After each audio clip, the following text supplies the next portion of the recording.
30ാമത് കേരള രാജ്യാന്തര ചലച്ചിത്രമേളയിലെ മികച്ച ചിത്രങ്ങൾക്കുള്ള പുരസ്കാരങ്ങൾ പ്രഖ്യാപിച്ചു. മനുഷ്യബന്ധങ്ങളുടെ സങ്കീർണതയും വൈകാരിക ബന്ധത്തിന്റെ ആഴവും പ്രമേയമാക്കി ഷോ മിയാക്കി സംവിധാനം ചെയ്ത 2 സീസൺ 2 സ്ട്രേഞ്ചേഴ്സിനാണ് 30ാം കൊല്ലം സുവർണ ചകോരം ലഭിച്ചത്. 30ാമത് കേരള രാജ്യാന്തര ചലച്ചിത്രമേളയിലെ മികച്ച ചലച്ചിത്രത്തിനുള്ള പുരസ്കാരങ്ങൾ പ്രഖ്യാപിച്ചു. മനുഷ്യബന്ധങ്ങളുടെ സങ്കീർണതയും വൈകാരിക ബന്ധത്തിന്റെ ആഴവും പ്രമേയമാക്കി ഷോ മിഖായി സംവിധാനം ചെയ്ത 2 സീസൺ 2 സ്ട്രേഞ്ചേഴ്സിനാണ് 30ാം കൊല്ലം സുവർണ ചകോരം ലഭിച്ചത്. 20 ലക്ഷം രൂപയും പ്രശസ്തി പത്രവും മുഖ്യമന്ത്രി സമ്മാനിച്ചു.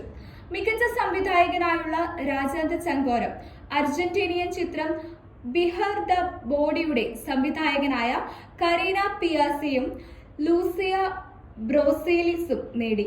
4 ലക്ഷം രൂപയും പ്രശസ്തി പത്രവും അടങ്ങുന്നതാണ് പുരസ്കാരം. അന്താരാഷ്ട്ര മത്സര വിഭാഗത്തിൽ മികച്ച ചിത്രത്തിനുള്ള ഫ്രീ പ്രസി പുരസ്കാരം സഞ്ജു സുരേന്ദ്രൻ സംവിധാനം ചെയ്ത ഗിക്കെ ഗാവ് സ്വന്തമാക്കി. ഉണ്ണികൃഷ്ണൻ ആവാള സംവിധാനം ചെയ്ത തന്തപ്പോര് പ്രത്യേക ജൂറി പരാമർശം നേടി. മികച്ച ജനപ്രിയ ചിത്രത്തിനുള്ള ഓഡിയൻസ് പോൾ പുരസ്കാരം ചിത്രം സ്വന്തമാക്കി. മികച്ച മലയാള നവാഗത സംവിധായകനായി തിരഞ്ഞെടുത്തത് ചിത്രം എന്ന സിനിമയുടെ സംവിധായകനായ ഫാസിൽ റസാഖിനെയാണ്. മുഖ്യമന്ത്രി പിണറായി വിജയനായിരുന്നു മേളയുടെ സമാപന വേദിയുടെ മുഖ്യാതിഥി.